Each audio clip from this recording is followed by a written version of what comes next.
Hello বন্ধুরা, welcome to my channel NS teaching pro. কেমন আছো তোমরা সবাই? আশা করি ভালো আছো। যদিও জানি যে তোমরা সবাই ব্যস্ত আছো লেখাপড়া নিয়ে, আমিও ভালো আছি। আজকে আবারও একটি নতুন টপিক তোমাদের জন্য নিয়ে এলাম, সেটি হচ্ছে ডিএনএ স্ট্রাকচার। যদিও জানি ডিএনএ স্ট্রাকচার সম্পর্কে তোমরা সবাই কম বেশি জানো, তবে এটি তাদের জন্য হেল্পফুল হবে যারা একেবারে নতুন শিক্ষার্থী বা যারা অলরেডি এটি জেনে এসছো তাদের জন্য কিছুটা হেল্প হবে বলে আশা করি, কারণ আমি খুব সহজ ভঙ্গিতে আলোচনা করবার চেষ্টা করছি। তার আগে বলে নেই, যদি আমার চ্যানেলে নতুন হয়ে থাকো তবে অবশ্যই সাবস্ক্রাইব করবে এবং আমার লেকচার যদি ভালো লেগে থাকে তাহলে লাইক করবে, শেয়ার করবে। তো চলো যাওয়া যাক মূল আলোচনায়। এক নজরে দেখে নেওয়া যাক আসলে what is DNA. DNA is an essential molecule for the function of living organisms. যদিও আমি আগের লেকচারে বলেছিলাম যে ডিএনএ আসলে আমাদের লিভিং অর্গানিজম যারা এক্সিস্ট করছি এই ওয়ার্ল্ডে, পৃথিবীতে, তাদের জন্য একটি খুবই এসেনশিয়াল মলিকুল। কারণ এই ডিএনএ হচ্ছে আমাদের এক জেনারেশন থেকে আরেক জেনারেশনে ক্যারেক্টারিস্টিক্স ট্রান্সফার করে নিয়ে যায় এবং একটি সেলের মধ্যে এই ডিএনএ থাকে এবং সেলের জন্য একটি খুবই এসেনশিয়াল একটি part. Basically, DNA is a polymer made up of many nucleotides joined together. তাহলে এখানে কি বলছে যে আসলে ডিএনএটা হচ্ছে একটা পলিমার, ঠিক আছে? এই পলিমার গুলোকে বলা হচ্ছে নিউক্লিওটাইডস। আমরা পরবর্তীতে দেখব, স্ট্রাকচারে দেখব, ছবিতে দেখব যে নিউক্লিওটাইডস কি, এবং এই নিউক্লিওটাইডস আসলে একটার সাথে একটা লেগে লেগে একটা চেইনের মতো তৈরি করে, যেটাকে বলা হয় নিউক্লিওটাইড চেইন, এবং ওটাই আসলে আলটিমেটলি ডিএনএ। তাহলে এখন একটু যাওয়া যাক what is nucleotide. A nucleotide is a type of biological molecule. তার মানে হচ্ছে একটু আগে যেটা আলোচনা করলাম যে যেহেতু নিউক্লিওটাইড একটা সেলের একটা এসেনশিয়াল পার্ট, সো অবশ্যই এটা বায়োলজিক্যাল মলিকুল হবে, তাই না? A nucleotide consist of a sugar. তার মানে হচ্ছে নিউক্লিওটাইডের এখন আমরা আসি যে কেমিক্যাল স্ট্রাকচার এবং কেমিক্যাল যেটাকে বলা হয় ফর্মুলা, যেটা বলা হয়, ঠিক আছে? সো আসলে একটা নিউক্লিওটাইড হচ্ছে যে সুগার, এটাকে বলা হয় পেন্টোজ সুগার, এবং একটা নাইট্রোজেনাস বেস এবং হচ্ছে একটা ফসফেট গ্রুপ নিয়ে নিউক্লিওটাইড তৈরি হয়, ঠিক আছে? তো সুগারের বেসিক্যালি কেমিক্যাল ফর্মুলা হচ্ছে C12H22O11। তার মানে হচ্ছে এখানে খেয়াল করে দেখো যে C12 মানে হচ্ছে কার্বন, কতটা কার্বন অ্যাটম হচ্ছে 12। ওকে, সো তো এখানে যদি আমরা ছবিতে আসি তাহলে দেখতে পারবো যে এই ছবিটা হচ্ছে, ফিগারটা হচ্ছে একটা নিউক্লিওটাইডের, এটা হচ্ছে একটা পেন্টোজ সুগার। মানে সুগার আমরা একটু আগে দেখেছি যে 12, মানে পেন্টোজ সুগার মানে হচ্ছে যে 5 কার্বন বিশিষ্ট সুগার হবে। এখানে কার্বন দেখেছি কি, সুগারের নরমাল ফর্মুলা হচ্ছে C12 হতে হবে, এখানে হচ্ছে C12 এর জায়গায় সি কার্বন হচ্ছে 5, এই জন্য বলা হয় পেন্টোজ সুগার। 1 2 3 4 5 pentose sugar. এবং এই পেন্টোজ সুগারের একদিকে যদি বলা হয় একটা বাহু হচ্ছে নাইট্রোজেনাস বেস, তার মানে একটা বাহুর সাথে অ্যাটাচ থাকে হচ্ছে নাইট্রোজেনাস বেস, এবং আরেকটার সাথে হচ্ছে ফসফেট গ্রুপ। এখন হচ্ছে নাইট্রোজেনাস বেস কি? নাইট্রোজেনাস বেস হচ্ছে যে সেই সমস্ত অর্গানিক মলিকুল যার মধ্যে নাইট্রোজেন আছে, বিকজ অফ নাইট্রোজেন হচ্ছে খুবই খুবই গুরুত্বপূর্ণ একটা পার্ট, এলিমেন্ট আমাদের বডির জন্য, যার জন্য যে সমস্ত অর্গানিক মলিকুলের মধ্যে নাইট্রোজেন থাকে তাদেরকে বলা হয় নাইট্রোজেনাস বেস।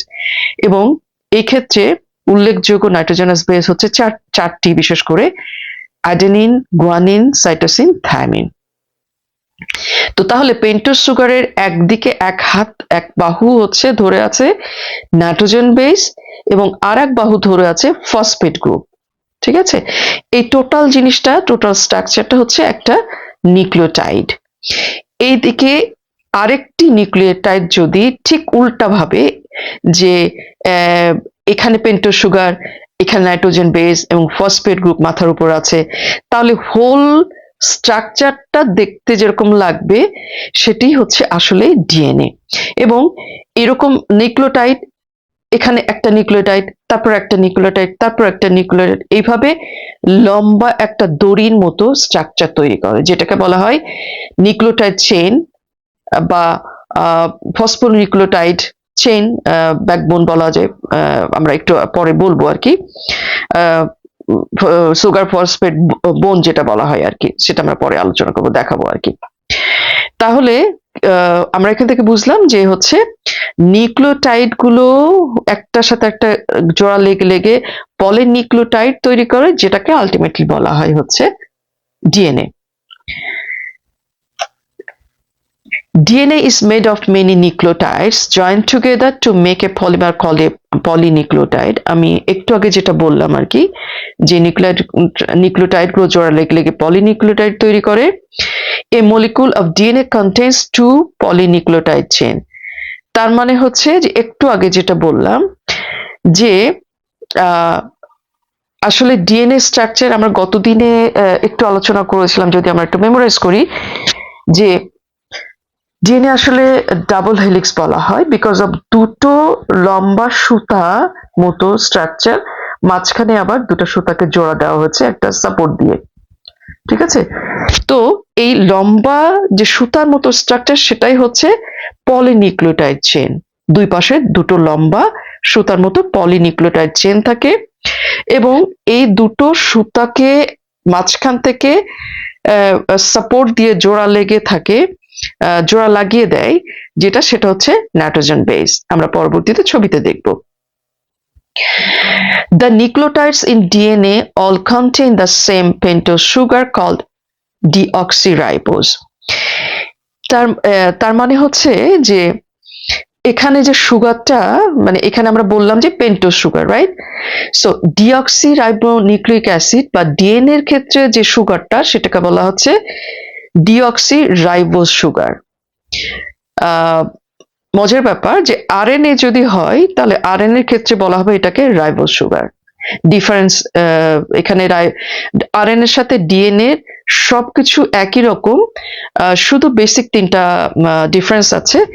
একটা হচ্ছে যে ডিএনএ ডাবল হেলিক্স, দুইটা থ্রেড আছে, আরএনএ হচ্ছে সিঙ্গেল থ্রেড।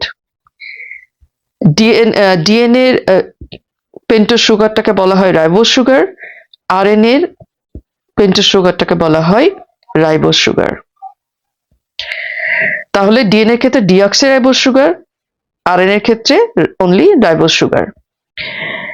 এবং এছাড়া আর নাইট্রোজেন বেজের ক্ষেত্রে একটু পার্থক্য আছে, আমরা পরবর্তীতে আলোচনা করব। Each DNA nucleotide also has the same phosphate group. তার মানে হচ্ছে বলছে যে প্রত্যেকটা নিউক্লিওটাইডের ক্ষেত্রে নাইট্রোজেন বেস হয়তো ভ্যারি করতে পারে, কিন্তু ফসফেট গ্রুপ কিন্তু সেম থাকবে। তার মানে হচ্ছে পেন্টোজ সুগার এবং ফসফেট গ্রুপটা সেম থাকবে, কিন্তু নাইট্রোজেনাস বেসের ক্ষেত্রে যেটা হয় যে ইউজুয়ালি নাইট্রোজেন বেস গুলো জোড়ায় জোড়ায় অবস্থান করে, যদি এবং সেক্ষেত্রে অ্যাডেনিন এবং থায়ামিন একসাথে জোড়া লেগে থাকে, অথবা গুয়ানাইন এবং সাইটোসিন একসাথে জোড়া লেগে থাকে। তাহলে কোনো কোনো জায়গায় হয়তো অ্যাডেনিন থায়ামিন থাকতে পারে, কোনো কোনো জায়গায় গুয়ানাইন এবং সাইটোসিন থাকতে পারে। দ্যাট ইজ ওয়াই বলা হচ্ছে যে নাইট্রোজেন বেস হয়তো ভ্যারি করতে পারে, কিন্তু পেন্টোজ সুগার এবং ফসফেট কিন্তু সেম থাকবে থ্রু আউট দ্য চেইন। বলছে the base on each nucleotide can vary, এটাই আমি একটু আগে বললাম। There are four possible bases: adenine, thymine, cytosine and guanine, একটু আগে যেটা বললাম। এখন আমরা একটু ছবিতে আসি, তাহলে আমাদের কাছে বিষয়টা আর একটু ক্লিয়ার হয়ে যাবে।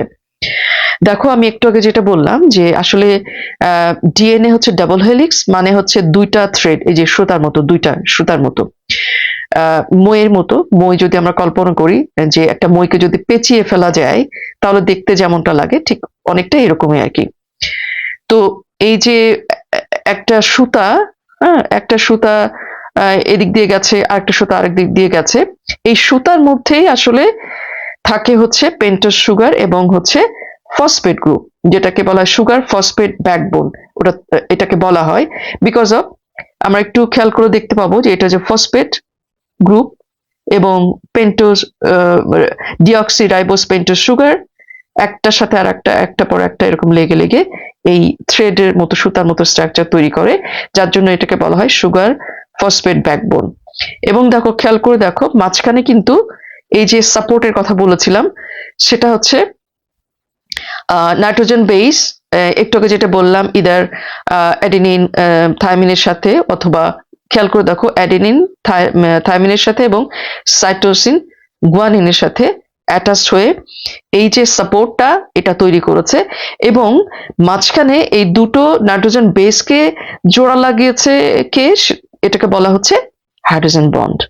ঠিক আছে, তাহলে এই টোটাল জিনিসটা যদি একটু খেয়াল করি আমরা, যে দুই পাশে থাকলো ও তোমার পেন্টোজ সুগার এবং ফসফেট গ্রুপ, মাঝখানে থাকলো নাইট্রোজেন বেস, এবং দুটো নাইট্রোজেন বেসকে জোড়া লাগাচ্ছে হচ্ছে হাইড্রোজেন বন্ড, এবং নাইট্রোজেন বেস গুলো ইদার অ্যাডেনিন থায়ামিন থাকবে অথবা সাইটোসিন এবং গুয়ানিন থাকবে, যার জন্য বলা হয় যে নাইট্রোজেন বেস ভ্যারি করবে কিন্তু পেন্টোজ সুগার এবং ফসফেট গ্রুপ কিন্তু সেম থাকবে।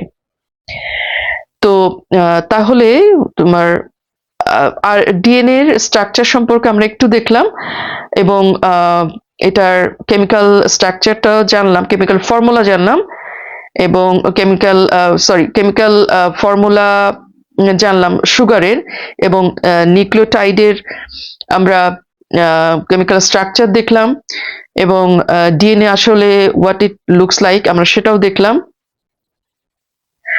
তো সবকিছু আমরা দেখলাম অ্যাট এ গ্লান্স, যে ডিএনএ স্ট্রাকচার কেমন এবং কোনটার কি কাজ, কোনটার কি ফাংশন। তো তোমাদের যদি কোনো কোয়েশ্চেন থাকে তাহলে অবশ্যই আমাকে জানাতে ভুলবে না, আমি পরবর্তীতে সেটি ক্লিয়ার করবার চেষ্টা করব, এবং আশা করব যে আমরা পরবর্তীতে আরো একটি ইন্টারেস্টিং টপিক নিয়ে আলোচনা করব। তো তোমরা সবাই ভালো থাকো, সুন্দর থাকো এবং সাবধানে থাকো, কারণ এখন সময়টা খুব একটা ভালো যাচ্ছে না, চারিদিকে অসুখ বিসুখ হচ্ছে এবং ন্যাচারাল ডিজাস্টার আছে, সো খুব সাবধানে থাকবে। Thank you very much.